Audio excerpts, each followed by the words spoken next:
भगवान की प्रतिज्ञा सुनते ही सीता जी बड़ी गंभीर हो गई। भाई आपने ऐसी भयंकर प्रतिज्ञा कर ली, हन्तुमिच्छामि राक्षसान्, क्या रावण कुंभकर्ण के साथ विभीषण को भी मार दोगे क्या? बलि और घंटाकर्ण को भी मार दोगे क्या?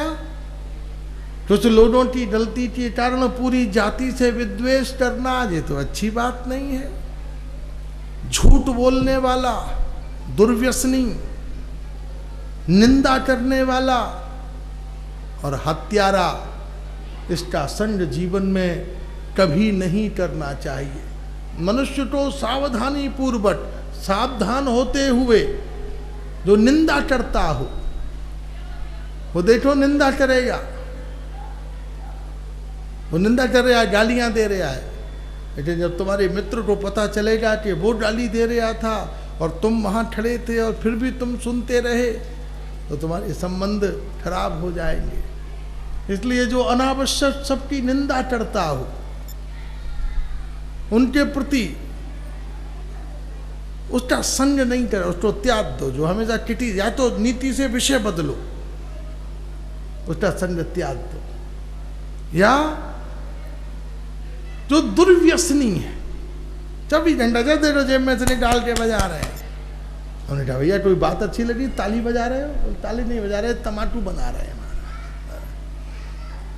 जब देखो फट जरा गाड़ी रुकी, फट जला लिया, मुंह पे ही यज्ञ कर रहे हैं हमारा, कंठ यज्ञ, हमारा कंठ यज्ञ हो रहा है जी। वो गांव की स्त्रियां पति से कहती हैं मुंह पे आग बराए रहे ले, मतलब थोड़ी बीड़ी पी ले, वो तो कहते हैं मुंह पे आग बराए ले, तेरे मुंह पे आग जलाए दूं। दुर्व्यसनी, ऐसे आदमी को कभी यात्रा में मत लाओ। ये जो कंठ यज्ञ वाले हैं, इनको यात्रा में निषेध। बोले भैया घर ही रहो, तुम घर में ही मुंह पे आग लगाओ। ऐसे दुर्व्यसनी, मदरा पीने वाले, जरा ट्रेन रुकी फट भटके गए, फिर तो ऐसे हो गए पूछो मत कि सबरी यात्रा यही ले जा रहे हैं क्या महाराज। कैसा स्वभाव बन गया इनका, इनकी प्रकृति हो गई। इसलिए मद्यप, कोई नशा करे और डिब्बा में यात्रियों के चढ़ जावे, उसे उसी ट्रेन पे छोड़ आओ, स्टेशन पे अपने आप आ जाना लुधियाना। दुर्व्यसनी, इनका संग न करे, दुर्व्यसनियों का, निंदकों का और हत्यारे का। जो लड़ाकू आदमी होते हैं ना, अच्छा भला चल रहा है, 2 चांटे मार दिए रिश्ते वाले में, पुलिस से झगड़ गए, उसमें घूंसा मार दे, अरे भैया तेरे हाथ पैर बहुत चलते हैं भाई, जब देखो तो लाल पीला अंडारा ही रहता है। और गुस्सा में किसी की खोपड़ी फोड़ दे, पुलिस में रिपोर्ट हुई, भैया कौन थे? 2 जने थे, एक वो था एक वो था, दोनों को बंद करो भीतर। इसलिए हत्यारे का, निंदक का, दुर्व्यसनी का कभी संग न करे। तमाकू खाने वाला जरूर तुमको खिला के ही दम लेगा। थोड़ा पकड़ना, थोड़ा एक सुपारी दूं, मुंह अच्छा हो जाएगा, भोजन पच जाएगा। हमने कहा पैथोलॉजी से अप्रूव्ड करा दो, फिर डॉक्टर रोज लगे डाइजिन न खाएं, तमाकू खाएं महाराज, इससे डाइजेशन अच्छा होता है। आदमियों के कैसे तर्क हैं इन दुष्टों के, अपने तर्क बना लिए, अपना स्वभाव बना लिया, अपनी स्थितियां बना ली। आपके स्वभाव में असत्य नहीं, आपके स्वभाव में दुर्व्यसन नहीं, लेकिन आपके स्वभाव में हिंसा आ गई है। आप जंगल का आनंद नहीं लेंगे, अब आप ढूंढेंगे कोई मिले तो मैं मारूं, कोई मिले तो मैं मारूं। इसलिए मेरा आपका अब नहीं निभ सकती, अब तो हम अयोध्या में जाके एक दूसरे से मिलेंगे। आपने प्रतिज्ञा कर दी है कि आप सबको मारोगे, और मेरी प्रतिज्ञा है कि मैं अपने सामने किसी को मरने नहीं दूंगी। मैं आपके बाण चलने से पहले ही उसको उस करुणा की दृष्टि से देखूंगी कि उसका स्वभाव बदल जाए, प्रकृति बदल जाए, उसकी स्थिति बदल जाए। सीता जी अलग चल पड़ी। ये वाल्मीकि रामायण का अरण्य कांड है। और सीता जी चल पड़ी, राम जी पीछे पीछे चले। देवी सुनो, तो नहीं सुनना भाई, हमारी तुम्हारी नहीं बनेगी, तुम अलग जाओ, हम अलग जाते हैं। 14 साल के बाद अयोध्या के बाहर जो सर्किल है उसमें हम दोनों मिल जाएंगे, आप अधर जाइए, हम अलग जाते हैं। राम जी समझाते हुए चले, देवी भयंकर जंगल में तुम कहाँ जाओगी। लक्ष्मण जी इस समय पीछे हो गए कि भाई पति पत्नी बात कर रहे हो और बॉडीगार्ड फिर भी बीच में ही खड़ा रहे, तो लक्ष्मण जी उधर मुंह करके खड़े हो गए। राम जी मना रहे हैं। अभी तक सीता जी कौन थी? अभी तक सीता जी थी दक्षिणा नायिका, और अब सीता जी हो गई वामा नायिका। दक्षिणा कौन? जो पति के आगे हाथ जोड़कर खड़ी रहे। वामा कौन? जिसके आगे पति हाथ जोड़कर खड़ा रहे। और इस समय दुनिया में 95% वामा ही नायिका है महाराज। दुनिया के सभी पति बहुत सफर कर रहे हैं महाराज। इसलिए अपने अपने स्वभाव में चली सीता जी। एकदम भगवान ने हाथ खाई, देवी एक काम करो, जैसे तैसे इस अवतार को तुम निभा दो। अगले अवतार में मैं प्रतिज्ञा करता हूं कि अगले अवतार में मैं धनुष बाण नहीं उठाऊंगा, अगले अवतार में मैं बंसी बजाऊंगा, और तुम सुबह से शाम तक रूठती रहना, मैं सुबह से शाम तक मनाता रहूंगा। इसलिए वृंदावन जाओ तो भैया जरा ठाकुर की ओर नजर न करना। यूं यूं कृष्ण राधा कृष्ण बैठे हो तो यूं निकल जाना, ऐसा कहते तो देखा ही नहीं। क्यों? बोले ठाकुर बड़ी दुर्दशा में फंस गया है बेचारा, क्योंकि बैठो पलोटत राधिका पायन। राधा रानी कदम वृक्ष के नीचे लेटी हुई हैं और ठाकुर जी बैठे बैठे पाम दबा रहे हैं। जो कर्म करोगे फल मिलेगा ही। वैकुंठ में खूब दबाए, अब दबाने पड़ रहे हैं महाराज। आदमी जैसा करता है वैसा भरता है। तो वैकुंठ में नारायण लेटे हैं, लक्ष्मी जी चरण चापन कर रही हैं। वृंदावन में राधा रानी लेटी हैं, ठाकुर जी चरण चापन कर रहे हैं। लक्ष्मण जी को भगवान श्री राम भी बहुत, उनकी बातें उनकी समझ में नहीं आती। उन्होंने कहा भैया एक बात हम भी आपसे कहेंगे, आप अपना स्वरूप नहीं समझते। जिसको देखो 12 बजे आ रहे आए, 2 बजे आ रहे आए, 3 बजे आ रहे आए। भाई कोई सिस्टम रखो, 1-2 दिन की बात नहीं, 14 साल हमको बिताने हैं, मुझे साथ में लाए हो, इसलिए ये सारे मिलने जुलने की व्यवस्था मैं करूँगा। मैं अपॉइंटमेंट दूंगा, मिलने का टाइम सुबह 9 से 11 बजे और शाम को 5 से 7 बजे। ये 24 घंटे का मिलना जुलना नहीं चलेगा। भगवान ने कहा लक्ष्मण तुम देखो छोटे भाई हो, छोटे ही बने रहो, अगले अवतार में ऐसा करना तुम बड़े भाई हो जाना, हम छोटे भाई हो जाएंगे, जैसे तुम्हारी मर्जी हो अपॉइंटमेंट देते रहना। तो लक्ष्मण जी बलराम हो गए और महाराज वृंदावन में दादा चलते हैं, ठाकुर जी संग संग चलते हैं। और जब दादा खूब सज धज के आते हैं तो उनको देखते ही ललता विशाखा रंग देवी सुदेवी लंबे लंबे घूंघट खींच लेती हैं। अरे जेठ जी आ गए, जेठ जी आ गए। बलराम माथा पीट लिया, जब बड़ा होना था तब छोटे हो गए, और जब छोटा होना था तब बड़े हो गए। अगर छोटे होते तो हम भी रास में घुस जाते, और अगर बड़े होते तो राम अयोध्या में बैठे होते, हम वनवास काटाते। हे श्री लक्ष्मण और श्री सीता जी का अद्भुत अरण्य कांड संवाद है। वहाँ से भगवान श्री राम महात्मा अगस्त के आश्रम में पहुँचे। महात्मा अगस्त ने सीताराम जी को बिठाकर एक यज्ञ किया, और जैसे ही आहुति दी उसमें से श्रीमन नारायण का दिव्य धनुष सारंग धनुष प्रकट हो गया। अभी तक भगवान ने सारंग धनुष धारण नहीं किया था, क्षत्रिय धनुष था, अयोध्या का धनुष था। आज सारंग धनुष प्रकट हो गया, और महात्मा अगस्त ने वो धनुष और तरकस भगवान श्री राम को दिया। ये वो तरकस है जिसमें से कभी बाण समाप्त नहीं होते, और जितने बाण चलाओ वो लौट लौट कर तरकस में आते जाते हैं। और महाराज उन नारायण के धनुष से जब आप ब्राह्मण राक्षसों का वध करेंगे तो आपको अपराध नहीं लगेगा। और ये धनुष सारंग धनुष है। इस धनुष का एक विशेषता है कि ये धनुष निरपराध को मारता ही नहीं है। अजर श्री राम भूल से किसी निरपराध पे बाण चला, जो असंभव है, लेकिन धनुष की महिमा के लिए वो धनुष अगर वो महात्मा पर चढ़ा दें तो वो प्राण नहीं लेता, फूल बरसा देता है और दुष्ट के ही प्राण लेता है। इसलिए प्रिया जी अब आप निश्चिंत हो जाओ कि राम के हाथ से कोई अत्याचार हो ही नहीं सकता। ऐसी पिस्तौल दुनिया में बन सकी? इनोसेंट पीपल की ओर चलाओ तो फट फूल बरस जाए महाराज, और दुष्ट पर फट गोली लग जाए।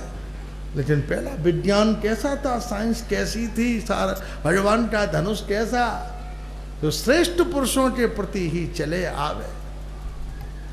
इसलिए थोड़े दिन में ये चश्मा आने वाला है, ये चश्मा होगा आपकी आंखों पर, और उस चश्मे की वायरिंग होकर छोटी सी मोबाइल जैसी स्क्रीन होगी, और जैसे ही आप किसी को देखेंगे ऑटोमेटिकली उस स्क्रीन पर आपका सारा बायोडेटा ट्रांसफर हो जाएगा देखते ही कि आप डिम्पी हैं, लुधियाना में रहते हैं, बहुत सज्जन हैं, हर रविवार गरीबों की सेवा करते हैं, बहुत भजन करते हैं, सुरेंद्र गढ़ जी जैसे महापुरुष के आप पुत्र हैं, एवरीथिंग पूरा आ जाएगा। श्रीलंका की आप क्या तैयारी कर रहे हैं महाराज, उसमें सारा डिटेल चश्मा पहन कर ही सारा डिटेल आने वाला है। यूएस आर्मी के पास ये आ चुका है, लेकिन आम प्रोडक्ट आने में 2-3-4 साल लग जाएंगे इसको, केवल चश्मा। इसलिए छोटी छोटी मशीन तो आ गई, अंगूठा लेते ही सब पता चल जाता है कौन है कहाँ से। इसलिए ये उस समय की साइंस कि भगवान का जो सारंग धनुष है, वो सारंग धनुष निरपराध प्राणी के ऊपर नहीं हो सकता। महात्मा अगस्त ने कहा, भैया एक काम करो, मैं ब्राह्मण हूँ, ऋषि हूँ, इतना बड़ा यज्ञ मैंने कराया, अब आप दोनों मुझे कुछ दक्षिणा दे दीजिए। सीताराम जी प्रसन्न हो गए। अच्छा महात्मन आज्ञा करें, आप जैसा श्रेष्ठ व्यक्ति अपने मुंह से मांग रहा है, इससे बड़ा सौभाग्य नहीं हो सकता, आप आज्ञा करें क्या दूं? बोले एक काम करो, आप दोनों एक दूसरे की तरफ मुस्कुरा कर देखो।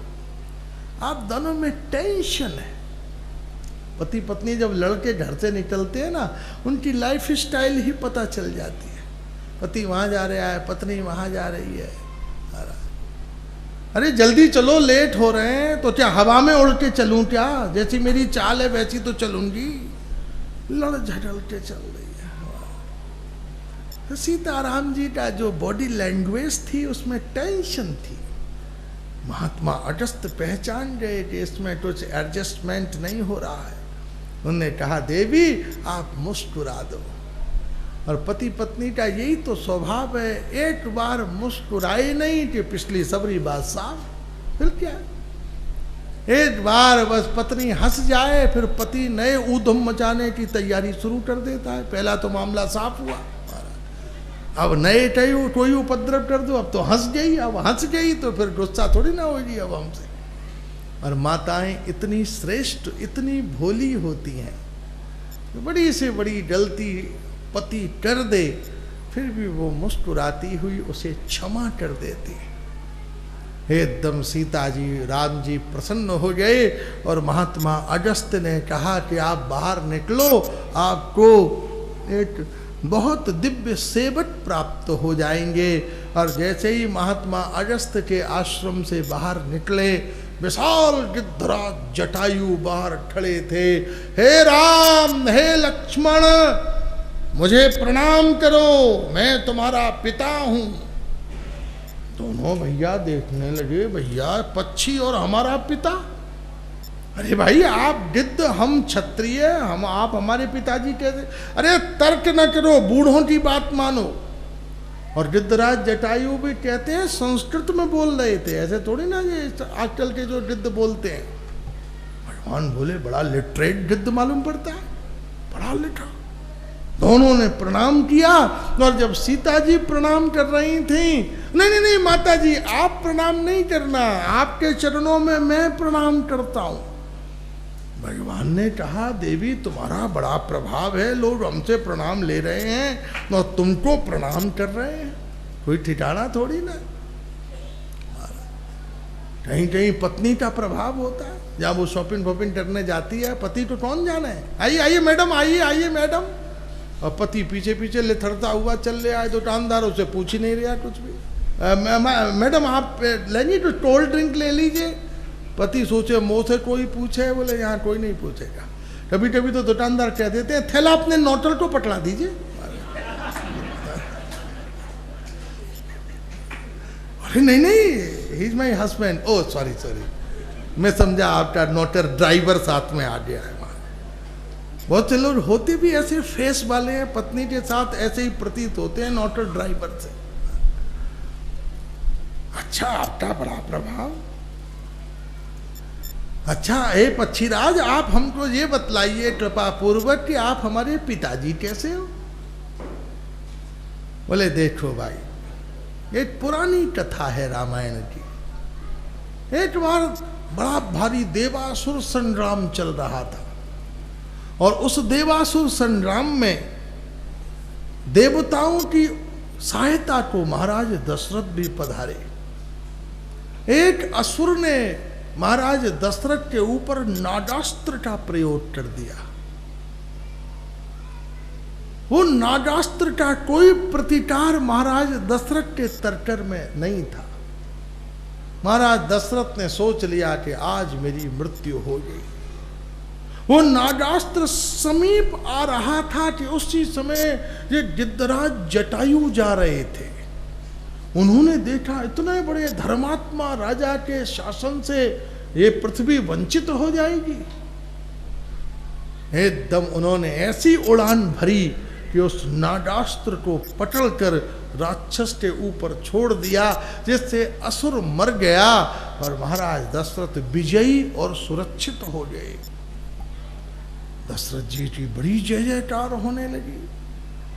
दशरथ जी ने कहा हे पक्षीराज, ये विजय मेरी नहीं, ये आपकी सहायता से हुआ। मैं आपको क्या दूं, क्या सेवा करूं। बोले देना चाहते हो तो एक काम करो, मुझे अपनी मित्रता दे दो। किसी सज्जन आदमी को मित्र बनाओ, ऐसे आदमी को मित्र बनाओ जिसके पास बैठकर कृष्ण की याद आ जाए, ठाकुर जी की याद आ जाए। हमने ऐसा को मित्र बनाया है जो होटल की याद दिलाता है, शॉपिंग सेंटर की याद दिलाता है, और दुनिया की चीजें। ऐसा मित्र बनाओ जिसको देखकर ठाकुर की याद आ जाए। ये दोनों जने श्रवण कुमार की घटना के बाद महाराज दशरथ ने शिकार खेलना छोड़ दिया, लेकिन वो शिकार के बहाने से जंगल में जाते थे और वहां जाकर गिद्धराज जटायु के साथ सत्संग किया करते थे। एक दिन गिद्धराज जटायु को देखकर महाराज दशरथ ने कहा कि मेरे जीवन में एक अपूर्णता है। क्या अपूर्णता है कि इस अवस्था में, इस स्थिति तक पहुंच गया, लेकिन आज तक मुझे पुत्र नहीं हुआ, संतति नहीं हुई, संतान की प्राप्ति नहीं हुई। अतः यही सोचता हूं कब होगी। मित्र ने कहा अच्छा ठीक है। मित्र कौन? जो अपने मित्र के मनोरथ समझे, तकलीफ समझे और उसे बिना बताए उन्हें दूर करने का प्रयत्न करे। और अपना प्यारा कौन है? आपको कोई बात सुनाई दे गई कि भाई मित्र को ये प्रॉब्लम है, अब उसका सॉल्यूशन क्या है, उसका समाधान क्या, उसे भी पता न चले और उसका समाधान हो जाए, ये मित्रता। एक बार गिद्धराज जटायु ने अपने परबाबा, गिद्धराज जटायु के परबाबा हैं गरुण जी, जो नारायण की सेवा में रहते हैं, वो गए बाबा से मिलने और उनसे कहा महाराज हमारे एक मित्र हैं धरती पर, महाराज दशरथ बूढ़े हो गए, अभी तक उनकी कोई संतान नहीं हुई है, इसलिए कृपा पूर्वक आप बतलाओ उनके को संतान होगी या नहीं होगी? गरुड़ जी ने कहा भैया मैं नारायण की सेवा में रहता हूं, मेरी इतनी हिम्मत नहीं कि मैं भगवान से पूछूं, लेकिन पौत्र मोह, जटायु उनके पौत्र, तो पौत्र का मोह। एक दिन नारायण बड़े प्रसन्न थे, उसी समय मौका पाकर धीरे से पूछ लिया, भगवान एक बात जानना चाहते हैं, बताओ। बोले धरती पर हमारे मित्र हैं, हमारा पौत्र है जटायु, उनके मित्र हैं दशरथ, उनके यहाँ कोई संतान नहीं हुई, तो हम जानना चाहते हैं क्या कुछ हो सकती है, कोई संभावना, गुंजाइश। भगवान एकदम नाराज हो गए, गरुड़ जहाँ भी सोर्स लेकर आते हो, उनके यहाँ कोई संतान नहीं होगी, उनके यहाँ तो 4 रूपों में हम खुद ही जाने वाले हैं। गरुड़ जी बड़े प्रसन्न हुए, जटायु से कहा, जटायु खुद जा पहुंचे। अब अयोध्या में तो मिलते नहीं थे और राजा मिलने वाले थे, नेक्स्ट संडे, तो कैसे काम चले। गरुड़ जी चुपचाप खिड़की पर जाके उनने चौंच से दरवाजा खटखटाया। अच्छा अच्छा गरुड़ जी, ओ अंदर आ जाओ, इत्थे आ जाओ। अंदर ला के दरवाजा बंद किया, 2 मिनट ठहरो, मैं कुछ खाने खूने को लाता हूँ। और फिर जाके खीर लाए और रसगुल्ला, जो भी सामान था।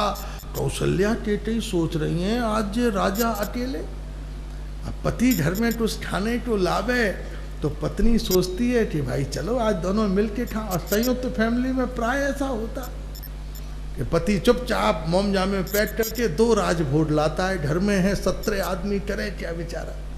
फिर चुपचाप अपने कमरे में लेके फिर पत्नी को बुलाता है, इधर सुनो जरूरी काम है, इधर आना।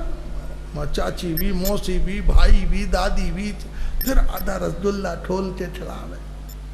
बहुत से पति ऐसे दुष्ट हैं कि खुद पत्नी के लिए भी नहीं लाते, घर के मोड़ पर खुद ही ठाके घर में आ जाते हैं।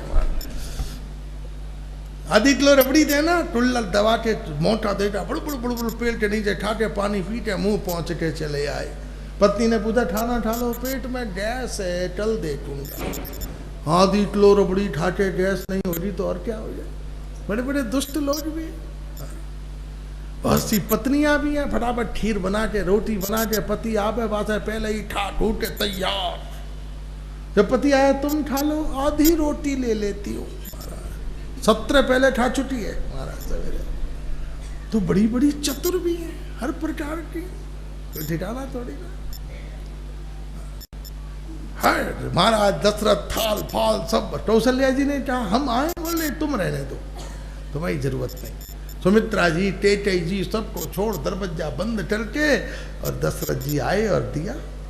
जटायु ने तो पहली बार ऐसा माल उड़ाया। बोले मित्र तुम तो रोज ही ये खाते हो क्या? बोले हाँ भैया रोज नहीं, दिन में 5 बार। जय हो जय हो, बड़े सौभाग्यशाली हो, हमें तो कभी कभार कंदमूल फल मिल जाते हैं। अच्छा आए क्यों हो? बोले बड़ा जरूरी काम तुमने बताया था, तुम्हारे पुत्र नहीं है, तो मैं वही एक बड़ी गहरी इंफॉर्मेशन लेके आया हूं। और हार्ड वर्क करके मैंने ये निर्णय निश्चय किया है कि तुम्हारे यहाँ 4 पुत्र हो सकते हैं। हो सकते हैं का क्या मतलब, कोई कंडीशन है?